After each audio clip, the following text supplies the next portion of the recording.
गोरखपुर के एक शांत से मोहल्ले में रहने वाले 11वीं कक्षा के छात्र ने एक ऐसा अपराध किया जिसने पूरे क्षेत्र को हिलाकर रख दिया। इस कहानी की शुरुआत होती है एक साधारण सुबह से, जब उसकी माँ ने उसे स्कूल के लिए जगाने की कोशिश की।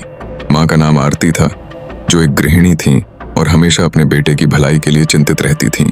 पिता भाभा एटॉमिक रिसर्च सेंटर में वैज्ञानिक थे और काम के सिलसिले में अक्सर घर से दूर रहते थे। उनका सपना था कि उनका बेटा एक नामी स्कूल में पढ़ाई कर एक सफल इंसान बने। बेटा, जो स्कूल जाने में ज्यादा दिलचस्पी नहीं रखता था, अक्सर आवारागर्दी करता और पढ़ाई से बचने के बहाने ढूंढता। एक दिन माँ ने उसकी हरकतों से परेशान होकर स्कूल के प्रिंसिपल से शिकायत कर दी। प्रिंसिपल ने पूरे स्कूल के सामने उसे डांटा, जिससे वह बेहद अपमानित महसूस करने लगा। उस दिन से उसने अपनी माँ के प्रति नाराजगी पाल ली। अगले दिन सुबह लगभग 8:30 बजे माँ ने उसे स्कूल के लिए उठाने की कोशिश की। बेटे ने गुस्से में कहा कि उसे स्कूल नहीं जाना है, लेकिन माँ ने उसे समझाया कि पढ़ाई उसका फर्ज है और पिता उसकी शिक्षा के लिए इतनी मेहनत कर रहे हैं। माँ की बातों से चिढ़कर उसने गुस्से में उन्हें धक्का दे दिया। धक्का इतना जोरदार था कि माँ का सिर दीवार से टकरा गया और वह वहीं बेहोश होकर गिर पड़ी। उनके सिर से खून बहने लगा। यहाँ तक की स्थिति में कोई भी सामान्य बच्चा पड़ोसियों को बुलाता या अपनी माँ को अस्पताल ले जाने की कोशिश करता, लेकिन इस लड़के ने ऐसा कुछ नहीं किया। उसने अपनी माँ की हालत को नजरअंदाज करते हुए अपनी स्कूल की ड्रेस पहनी, आराम से घर में बना नाश्ता किया और बाहर से गेट को लॉक करके स्कूल चला गया। स्कूल में उसने हर एक क्लास अटेंड की, जैसे कुछ हुआ ही ना हो। जब वह शाम को घर लौटा तो उसने देखा कि उसकी माँ की सांसें थम चुकी थीं। उसने माँ की लाश को खींचकर स्टोर रूम में बंद कर दिया और उनके फोन को स्विच ऑन ऑफ कर दिया, ताकि किसी को भी इस बात की भनक न लगे। अगले 6 दिनों तक वह उसी घर में रहा, माँ की लाश के साथ। वह रात में लाश के पास बैठा रहता और उसे टकटकी लगाए देखता। इस दौरान उसने अपने फोन को भी बंद रखा ताकि किसी से संपर्क न हो सके। उसकी योजना थी कि इस अपराध की भनक उसके पिता या पुलिस को न लगे। हालांकि इस पूरे मामले में जो सबसे बड़ा सवाल उठता है वह यह है कि एक 11वीं कक्षा का लड़का, जो अभी किशोरावस्था में है, आखिर इतना बड़ा कदम उठाने पर मजबूर क्यों हुआ? क्या यह उसकी मानसिक स्थिति का परिणाम था, या उसके गुस्से और अहंकार ने उसे इस हद तक पहुंचा दिया? Welcome to the show crime book of India. मेरा नाम रश है और आप देख रहे हैं the shocking case of Gorakhpur. मन ही मन में डर था कि पिता को इस बारे में पता चल जाएगा, इसलिए उसने सबसे पहले अपनी माँ का फोन स्विच ऑन ऑफ कर दिया।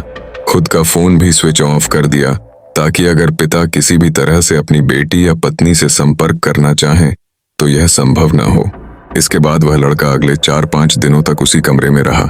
जब लाश से बदबू आने लगी तो उसने पूरे घर में धूप बत्ती और अगरबत्ती जलाकर उस बदबू को दबाने की कोशिश की। उसे यह डर भी था कि पुलिस अगर कभी घर तक पहुंची तो सबसे पहले सीसीटीवी फुटेज खंगालेगी। इसलिए उसने घर में लगे 3 सीसीटीवी कैमरों के तार काट दिए, ताकि पुलिस के पास कोई सबूत न बचे। दूसरी ओर पिता, जो हजारों किलोमीटर दूर थे, अपनी पत्नी और बेटी से बात करने के लिए कई बार फोन मिलाते रहे, लेकिन फोन स्विच ऑन ऑफ जा रहा था। परेशान होकर उन्होंने अपनी साली से कहा कि वह जाकर पता करें कि घर पर सब ठीक है या नहीं। जब साली उनके घर पहुंची तो देखा कि घर का दरवाजा बंद था। उन्होंने अपने जीजा को बताया कि घर लॉक है और वहां कोई नहीं है। इसके बाद वह आसपास पता लगाने लगी कि माँ और बेटा कहाँ गए हैं। तभी उन्होंने मंदिर में लड़के को बैठा हुआ देखा। लड़के ने अपनी मौसी को देखकर घबराहट में झूठ बोलना शुरू कर दिया। मौसी ने पूछा कि वह मंदिर में क्या कर रहा है और स्कूल क्यों नहीं गया। लड़के ने कहा कि उसकी माँ सीढ़ियों से गिर गई थी और डर के मारे उसने दरवाजा लॉक कर दिया और मंदिर में आकर बैठ गया। लेकिन वह यह भूल गया कि लाश 6 दिन पुरानी थी, जबकि उसने कहानी घंटे भर पहले की बताई थी। मौसी ने तुरंत घर का दरवाजा खोलकर देखा तो वहां लाश पड़ी थी। पुलिस को तुरंत सूचना दी गई और पति को भी बताया गया। पति पहली फ्लाइट से गोरखपुर पहुंचे और अपनी पत्नी की हालत देखकर सन्न रह गए। पुलिस ने लाश का पोस्टमार्टम कराया, जिसमें यह साफ हो गया कि लाश 6 दिन पुरानी थी। पुलिस ने सीसीटीवी फुटेज खंगालने की कोशिश की, लेकिन सभी तार काटे हुए थे। हालांकि सीसीटीवी की रिकॉर्डिंग डीवीआर में सुरक्षित थी। डीवीआर में सिर्फ नाबालिग लड़के की एंट्री और एग्जिट दिखी। जब पुलिस ने लड़के से सवाल किए कि उसकी माँ की मौत कैसे हुई, उसने किसी को बताया क्यों नहीं। वह 4 दिनों तक कहाँ रहा और इतनी ठंड में लाश के साथ उसी घर में कैसे रहा, तो लड़का घबरा गया। पहले उसने झूठी कहानियां बनाई, लेकिन जब सच्चाई सामने आने लगी तो वह टूट गया। उसने कबूल किया कि उसने अपनी माँ को मार दिया, क्योंकि माँ उसे स्कूल जाने के लिए सुबह जबरदस्ती उठाती थी। लड़के का कहना था कि उसकी माँ ने पूरे स्कूल के सामने उसकी बेइज्जती करवाई थी और इसी गुस्से में उसने अपनी माँ की हत्या कर दी। लेकिन जब पिता ने पहली बार अपनी पत्नी की लाश देखी तो वह यह मानने को तैयार नहीं थे कि उनका बेटा ऐसा कर सकता है। पिता, जो भाभा रिसर्च ऑटोमेटिक सेंटर में वैज्ञानिक हैं, अब भी अपने बेटे पर शक जाहिर नहीं कर रहे थे। उन्हें यकीन था कि उनका बेटा ऐसा कुछ नहीं कर सकता। इस पूरी घटना का विवरण सुनकर ऐसा प्रतीत होता है कि मामला बेहद गंभीर और रहस्यमय है। राम मिलन जी, जो मृतका के पति हैं, ने इस पूरे घटनाक्रम को विस्तार से समझाया। उन्होंने बताया कि घटना वाले दिन उनका बेटा दोपहर 3:30 के करीब उठा।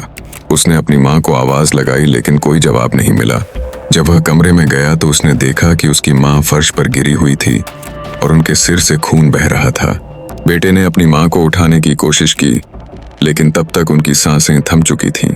इस घटना के बाद बेटा घबरा गया और समझ नहीं पाया कि क्या करना चाहिए। उसने घर का ताला बंद किया और मंदिर जाकर बैठ गया। इसके बाद 3 दिनों तक उसने किसी को घटना की जानकारी नहीं दी। 3 दिनों के बाद उसने अपनी मौसी को घटना के बारे में बताया। मौसी ने तुरंत पुलिस को सूचना दी। राम मिलन जी ने बताया कि उन्होंने पुलिस को पोस्टमार्टम कराने के लिए तहरीर दी थी। हालांकि अभी तक पोस्टमार्टम रिपोर्ट नहीं आई है। राम मिलन जी को इस बात पर संदेह है कि उनकी पत्नी की मौत स्वाभाविक नहीं थी। उन्होंने कहा कि जिस तरीके से उनकी पत्नी गिरी थी, उससे यह संभावना कम लगती है कि उनकी मौत सिर्फ गिरने से हुई होगी। उनका मानना है कि इस घटना में किसी बाहरी व्यक्ति का हाथ हो सकता है। घर में 3 सीसीटीवी कैमरे लगे हुए हैं, लेकिन पुलिस ने उन कैमरों की रिकॉर्डिंग और मृतका का मोबाइल फोन जब्त कर लिया है। बेटे का मोबाइल भी पुलिस के पास है। राम मिलन जी को अपने बेटे पर भरोसा है कि वह अपनी माँ के साथ ऐसा कुछ नहीं कर सकता, लेकिन घटना के बाद बेटे का व्यवहार और उसके द्वारा दिए गए बयान पुलिस को गुमराह करने वाले प्रतीत होते हैं। राम मिलन जी ने बताया कि उनकी पत्नी का अंतिम संस्कार उनके ससुराल पक्ष के लोगों की उपस्थिति में किया गया। पुलिस वहां मौजूद नहीं थी। उन्होंने अपने गांव सखली में अंतिम संस्कार न करने का कारण बताया कि उनके यहाँ 16 दिन का शोक मनाने की परंपरा है, इसलिए उन्होंने तुरंत गांव ले जाने का निर्णय नहीं लिया। फिलहाल पुलिस इस मामले की गहन जांच कर रही है। यह समझने की कोशिश की जा रही है कि क्या बेटे के साथ किसी और का हाथ भी इस घटना में हो सकता है। 6 दिनों तक बेटे का व्यवहार और उसकी गतिविधियां संदिग्ध लग रही हैं। पुलिस उसकी पूरी कुंडली खंगालने में लगी हुई है ताकि सच्चाई सामने आ सके। तो यह था आज का केस। ये केस में आने वाला हर एक अपडेट के साथ black and white true crime stories of India में अपडेट करेंगे। तब तक आप अपना ख्याल रखें। कल वापस मिलेंगे नए केस के साथ। अगर आपको क्राइम स्टोरीज ऑडियो फॉर्म में सुनना पसंद है तो चैनल को सब्सक्राइब करना मत भूले। धन्यवाद।